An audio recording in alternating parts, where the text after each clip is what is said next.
దేవుడును మన రక్షకుడు అయిన యేసుక్రీస్తు వారి శ్రేష్టమైనటువంటి నామంలో ఉదయకాలం మన్నా అనే ఈ చక్కని కార్యక్రమాన్ని చూస్తున్న మీ అందరికీ నిండు హృదయంతో వందనాలండి. అదే సమయంలో మీ అందరికీ ఈస్టర్ శుభాకాంక్షలు కూడా నేను తెలియజేస్తూ ఉన్నాను. అదేనండి, మనం ఆరాధించేటటువంటి దేవుడు ఈ రోజున పునరుద్ధానుడైనటువంటి దేవుడుగా కనపడుతున్నాడు. మరణపు ముళ్ళును విరిచినవాడు, సమాధిని గెలిచినవాడు, ఆయన పునరుద్ధానుడు. మనం ఆరాధించే దేవుడు సజీవుడు. ఆయన పేరు ప్రభు అయిన యేసుక్రీస్తు. రండి, మనం దేవుని వాక్యంలో నుంచి ఒక చక్కని విషయాన్ని మనం చూద్దాం. ప్రకటన గ్రంథం 1వ అధ్యాయం 18వ వచనం.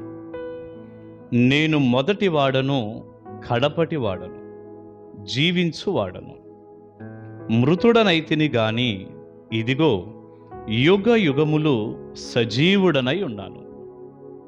యేసయ్య అంటున్నటువంటి ఒక అమూల్యమైనటువంటి మాట. ఆయన ఎవరో చెప్తున్నాడు. నేను మొదటి వాడను, నేను కడపటి వాడను, ఆదియు నేనే, అంతము నేనే, అల్ఫా నేనే, ఓమేగా నేనే. నేను మొదటి వాడను, కడపటి వాడను మాత్రమే కాదు, నేను జీవించువాడను. అవును, ఆయన జీవించే దేవుడు, సజీవుడైన దేవుడు. ఆ మాట చెబుతూ మరొక మాట ప్రభు అన్నాడు, మృతుడనైతిని గాని ఇదిగో యుగ యుగములు సజీవుడనై ఉన్నాను. అవును, నేను చనిపోయాను, కానీ నేను యుగ యుగాలు సజీవుణ్ణి. అదేమిటి చనిపోయాడు సజీవుడు అంటారా? అనరుగా? క్రైస్తవ ప్రపంచం అంతటికీ తెలిసినటువంటి విషయం ఇది. ఇదేం పెద్ద మర్మమేం కాదు. ఏ విషయం అది? ప్రభు అయిన యేసుక్రీస్తు వారు లోక పాపములను మోసుకొని పోయే దేవుని గొర్రెపిల్లగా మనందరి పాపాలను తీసివేయినట్లుగా, మనకు అడ్డుగా ఉన్నటువంటి ఆ రుణపత్రాన్ని చించివేయినట్లుగా, మన నరక పాతాల శాపాలు కొట్టివేయబడినట్లు, మనందరం కూడా నిత్య జీవాన్ని పొందినట్లుగా కల్వరి శిలువలో ఆయన మరణించిన దేవుడు చనిపోయాడు. చాలామంది అడుగుతూ ఉంటారు, ఆయన శిలువ మీద ఎవరో చంపేస్తే చనిపోయాడు, ఆయన కాపాడుకోలేకపోయాడు, ఆయన ఎట్లా దేవుడని. ఆనాడు కల్వరి కొండ మీద యేసు ప్రభువారు సిలువ వేయబడినప్పుడు కూడా చుట్టూ ఉన్నవారు ఆ మాటే చెప్పారు, ఆ మాటే అన్నారు. ప్రియులారా, ఒక మాట చెప్పనా? ఎవరో చంపితే ఆయన చనిపోలా, స్వతహాగా ఆయన తన ప్రాణం పెట్టాడు. ప్రభు అన్నాడు ఒకసారి యోహాను సువార్త 10వ అధ్యాయంలో, నా ప్రాణం పెట్టడానికి, తిరిగి తీసుకోవటానికి నాకు అధికారం ఉంది. నేను నా ప్రాణం పెట్టడానికే వచ్చాను. ఆయన్ని ఎవరో బలవంతంగా చంపేసినటువంటి దేవుడు కాదండి. ఎవరో చంపేస్తే చనిపోవటం కాదు, ఆయన తన ప్రాణాన్ని అర్పించటానికే వచ్చాడు.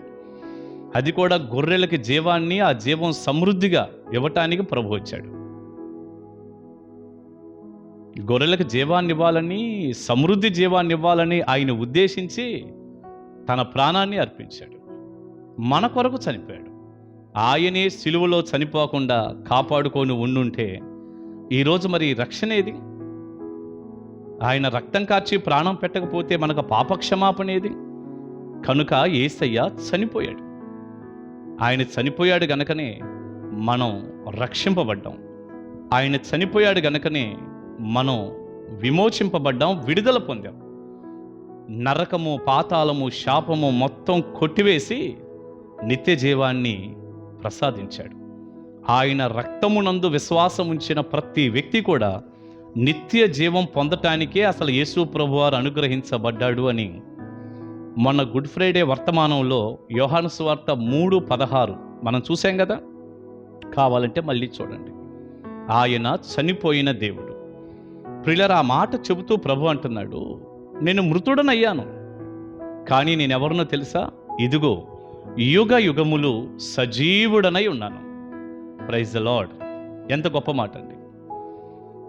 చనిపోయిన ప్రభు అయిన యేసుక్రీస్తు వారు 3వ దినమున ఆదివారం తెల్లవారుతుండగా, అనగా ఇదిగో ఈ రోజున ఆయన సమాధిని గెలిచి మరణపు ముళ్ళును విరిచి పునరుద్ధానుడై సజీవుడుగా బయటకొచ్చినటువంటి గొప్ప దేవుడు. 40 రోజులు ఆయన పునరుద్ధానుడైన తర్వాత భూమి మీద సంచరిస్తూ వందలాది మంది ప్రజలకు, వేలాది మంది ప్రజలకు ఆయన కనపడ్డాడు. ఎన్నో కార్యాలు చేశాడు. అవన్నీ ధ్యానం చేస్తే బోలెడు వర్తమానాలు అవుతాయి మనకి, బోలెడు. ఒక్క మాట చెప్పనా, ఈ పునరుద్ధాన దినం మనం ఆరాధించే దేవుడు సమాధిలో ఉన్న దేవుడు కాదు, సజీవుడైన దేవుడు. మరొక మాట చెప్పనా మీకు, ప్రపంచ చరిత్రలో ఖాళీగా ఉన్నటువంటి సమాధి ఒకే ఒక సమాధి అండి. మీరు ఏ సమాధి దగ్గరికన్నా వెళ్ళండి, ఏ సమాధులైనా చూడండి, అవి చిన్నవారివా పెద్దవారివా కాదు, ఏ సమాధులైనా మీరు గమనించండి, అన్ని సమాధులు కూడా మూత వేయబడే ఉంటాయి. నా మట్టుకు నేను ఈ 2 తెలుగు రాష్ట్రాల్లో ఆయా సమయాల్లో కొన్ని సమాధులు చూశాను. పెద్దవారివే, కానీ మూత వేయబడిపోయి ఉన్నాయి, ఖాళీగా లేదు. కొన్ని సంవత్సరాల క్రితం నేను ఒక సేవకుల సెమినార్లో పాల్గొనడానికి ఢిల్లీ వెళ్ళాను. అక్కడ కొన్ని రోజులు సేవకుల మీటింగ్లో గడిపి ఢిల్లీలో గొప్ప నాయకుల సమాధులు ఉన్నటువంటి ఆ సమాధుల తోటకి, ఆ ప్రాంతానికి వెళ్ళాను. రాజ్ ఘాట్ అని పిలుస్తారు దాన్ని. నేను అక్కడికి వెళ్ళినప్పుడు అక్కడ కొంతమంది గొప్పవారి సమాధులు చూశాను. రాజీవ్ గాంధీ గారి సమాధి చూశాను, మూత వేయబడే ఉంది. ఇందిరాగాంధీ గారి సమాధి చూశాను, మూత వేయబడే ఉంది. మహాత్మా గాంధీ గారి సమాధిని కూడా నేను చూశాను అక్కడ, అది కూడా మూత వేయబడే ఉంది. ఎవరి సమాధులైనా అవి మూత వేయబడే ఉన్నాయి. ఎవరి సమాధులు ఓపెన్గా లేవు, అలా ఉండే అవకాశం కూడా లేదు. కానీ దేవుని మహాకృపలో 2010వ సంవత్సరంలో నేను యెరూషలేం వెళ్ళాను. నా ప్రభు అయిన యేసుక్రీస్తు వారి సమాధిని నేను చూశాను. మూత వేయబడి లేదు, అది ఖాళీగా ఉంది. హల్లెలూయా! అది ఖాళీ సమాధి. ఆ సమాధిలో మోకరించి నేను ప్రార్థన చేసుకొని ఆ సమాధిలోనికి వెళ్ళినప్పుడు దేవుని ప్రసన్నతను నేను అనుభవించి, నా ప్రభువు నా కొరకు చనిపోయి ఇక్కడ కదా ఉంచబడ్డాడు అని నేను ప్రభువుని ఎంతగానో స్తుతించాను. ఆయన అక్కడ లేడు. ప్రియులారా, వాస్తవానికి ఆ సమాధి ద్వారానికండి ఒక డోర్ ఉంటుంది. ఆ తలుపు మీద ఇంగ్లీష్లో ఒక మాట రాసి ఉంటుంది. అదేం మాటో తెలుసా? ఆయన ఇక్కడ లేడు, లేచి ఉన్నాడు, తిరిగి లేచి ఉన్నాడు. ఆయన ఇక్కడ లేడు, సమాధిలో యేసయ్య లేడు, ఆయన తిరిగి పునరుద్ధానుడై లేచి ఉన్నాడు అని ఆ డోర్ మీద రాస్తుంది. ప్రియబిడ్డ, ప్రపంచ చరిత్రలో ఖాళీగా ఉన్న సమాధి అదే. ఎందుకు ఖాళీగా ఉంది? నా దేవుడు సజీవుడు గనక, నేను నమ్మి ఆరాధించే దేవుడు పునరుద్ధానుడు గనక. నేను ఆరాధించి నమ్మి దాదాపు 30 సంవత్సరాలకు పైగా విశ్వసించి నమ్మి ఆరాధిస్తూ వెంబడిస్తున్నటువంటి నా ప్రభు అయిన యేసుక్రీస్తు వారు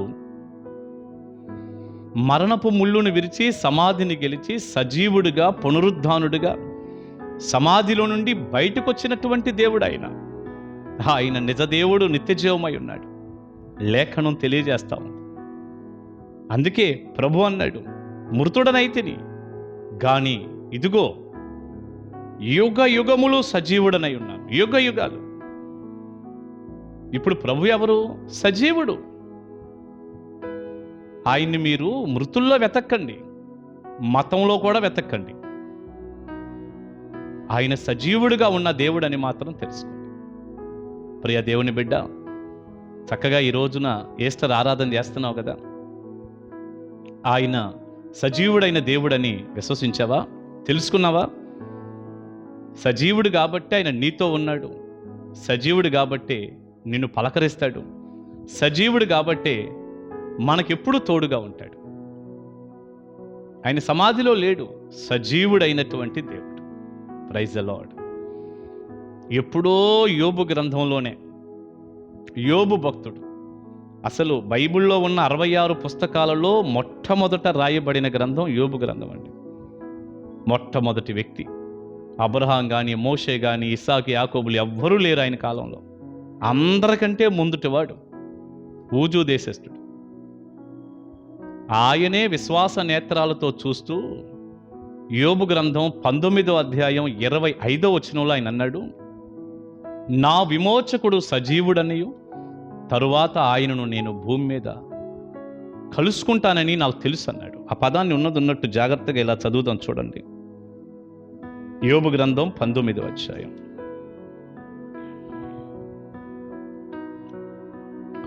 25వ వచనం, అయితే నా విమోచకుడు సజీవుడనియు తరువాత ఆయన భూమి మీద నిలుచుననియు నేను ఎరుగుదును అన్నాడు. నా విమోచకుడు సజీవుడు, తరువాత ఆయన్ని నేను భూమి మీద నేను గుర్తెరుగుతాను. నాకు భూమి మీద ఆయన కనపడతాడు, మళ్ళీ భూమి మీద నిలుచునని నేను ఎరుగుదును అన్నాడు. సజీవుడైన దేవుడు ఆయన భూమి మీద ఉంటాడని నాకు తెలుసు అన్నాడు. విశ్వాసంతో అప్పుడే యోబు చెప్పగలిగాడు, యోబు భక్తుడు మాట్లాడగలిగాడు. కానీ ఈ రోజున మనకి ఆయన సజీవుడిగా తిరిగి లేచాడు అనే ఆధారాలు ఉన్నాయి. మనం ఇంకెంత నమ్మాలో చెప్పండి. ఇంతకీ అసలు ఆయన సజీవుడిగా లేవటం ద్వారా మరి మనం ఏం నేర్చుకోగలం, ఏం అర్థమవుతుందంటే, మనం రోమాపత్రిక 1వ అధ్యాయాన్ని కనుక మనం చూస్తేనండి, ఒక చిన్న మాట చెప్పి ప్రార్థన చేస్తాను. రోమాపత్రిక 1వ అధ్యాయంలో 2వ వచనం నుంచి 7వ వచనం వరకు కలిసి ఉంటాయి. దాదాపు ఒక 10 లైన్లు దాటిన తర్వాత 11వ లైన్ గనక నేను చదివితే అక్కడి నుండి ఇలా ఉంది, యేసుక్రీస్తు శరీరమును బట్టి దావీదు సంతానముగాను మృతులలో నుండి పునరుద్ధానుడైనందున. గమనించారా? శరీరమును బట్టి యేసుక్రీస్తు వారు దావీదు సంతానముగాను మృతులలో నుండి పునరుద్ధానుడు అయినందున. అవ్వకపోతే కాదు, ఏదో సమాధిలోనే ఉండిపోతానంటే కాదండి.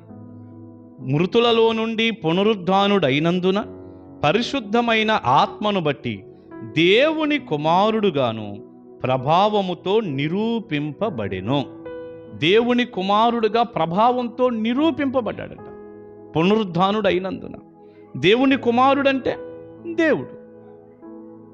దీనికి ఏమన్నా పెద్ద ఇంకా వివరణ కావాలా? అక్కర్లేదుగా.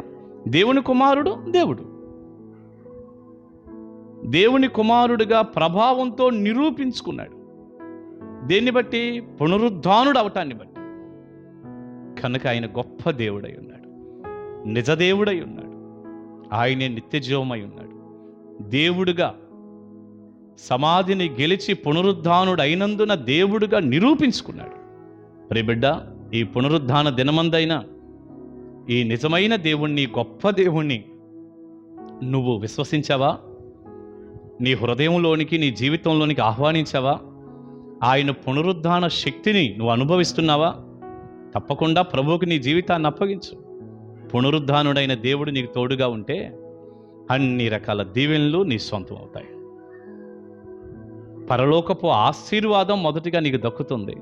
ఇహ సంబంధమైన దీవెనలు ఇక చెప్పాల్సిన అవసరం లేదు. ఆయన పునరుద్ధానుడు అయినందున కలిగే ఆశీర్వాదాలు కోకొలలుగా ఉన్నాయి బైబిల్లో. అవన్నీ ప్రభు మనకిస్తాడు. ప్రభునందు విశ్వాసం ఉంచు. ఈ పునరుద్ధానుడైనటువంటి ప్రభువుని నువ్వు సొంత రక్షకుడిగా కలిగి ఉండు. నేడో రేపో ప్రభు రాబోతున్నాడు. యుగయుగాలు నిత్య జీవంలో మనందరూ ఉందాం. God bless you. దేవుని మహాకృప, ఈ యొక్క పునరుద్ధానపు ఆదివారపు ఆరాధన ఆశీర్వాదాలు నిండారులుగా మీ అందరికీ ఉండునుగాక. ఆమేన్. ప్రార్థన చేస్తాం. పరిశుద్ధుడా, ప్రేమగల తండ్రి, విత్తబడిన సందేశం మీ బిడ్డలకు దీవెనకరంగా చేయనాయన. మీ పునరుద్ధానపు శక్తితో మీరు ప్రతి బిడ్డను నింపండి. మీరు సమాధిలో ఉన్న దేవుడు కాదు, సజీవుడు అని మీ బిడ్డలు గుర్తెరిగి మీరు దేవునిగా ప్రభావంతో నిరూపించుకున్నారని ఈ వాక్యం విన్న ప్రతి ఒక్కరూ కూడా నాయన మిమ్మల్ని తెలుసుకొని విశ్వసించి వారి జీవితాలు మీకు సమర్పించి పునరుద్ధానుడైనటువంటి మిమ్మల్ని కలిగి ఉండి వరదిల్లే కృప దయచేయండి. నిత్య జీవానికి వారసులుగా అందరినీ దీవించండి. మీ పునరుద్ధాన బలంతో దీవించి మహింపొందమని యేసు నామాని ప్రార్థన మనవులు అడుగుచున్నాను తండ్రి. Amen. Amen. God bless you. దేవుని మహాకృప మీ అందరికీ తోడై ఉండునుగాక. ఆమేన్. కలుసుకుందాం.